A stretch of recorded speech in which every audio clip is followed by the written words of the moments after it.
Sir, you seem to interchange the term white liberal with hypocritical politician. I don't believe this is true. I just wondered why you interchange these terms when they're so evidently not interchangeable. Historically, in America, the white liberal has been the one always supposedly who had the solution to the race problem. An example, the leading white liberal in American history was supposed to be Abraham Lincoln. He's the one who has been dangled in front of our people as a god who brought us out of slavery into the promised land of freedom. Martin Luther King last year was begging President Kennedy to issue another Emancipation Proclamation. If the Emancipation Proclamation of Abraham Lincoln was authentic and produced the result that it was supposed to, and if it had been sincere, it would have gotten results, then Martin Luther King wouldn't have to be begging for another proclamation of emancipation today.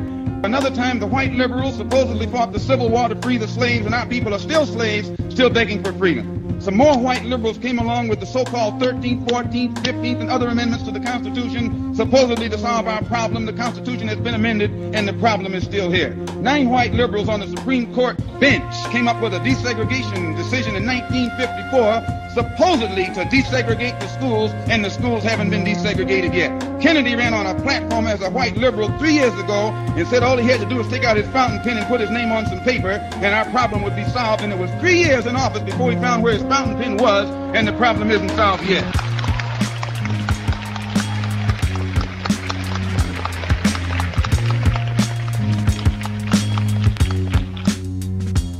I'm a second-generation American, and my people came over in the bottom of ships, and they had second-class citizenship in Europe, and they lived in ghettos and things of this sort, and they got out of them.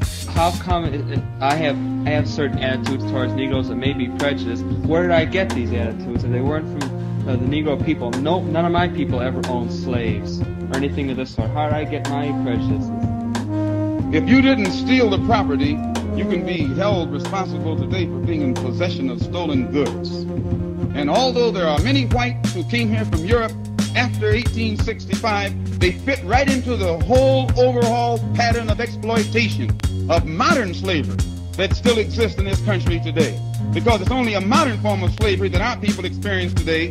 And white liberals, again, encourage us to join groups that they've set up that they call the National Association for the Advancement of Some Colored People from Ancient Slavery to Modern Slavery. If I may add, your mention of white immigrants just coming here proves well, it's true. Italians, French, Spanish, and others came here as immigrants, uneducated, poverty-stricken. And their parents were able to open up stores, little stores.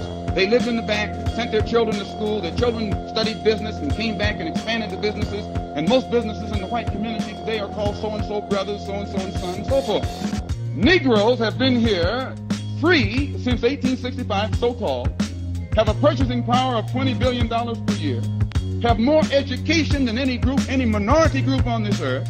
You can't go in the Negro community anywhere in the Bay Area and find 5 businesses owned by Negroes, so-and-so and son, or so-and-so brothers. The mistake that we made differs from the mistake you didn't make. Your parents solved your problems economically, of their own volition, with their own ingenuity. Our leaders have done nothing to teach us how to go in business. They've done nothing to teach us how to elevate the level of our schools. They've done nothing to teach us how to keep up the standard of our community.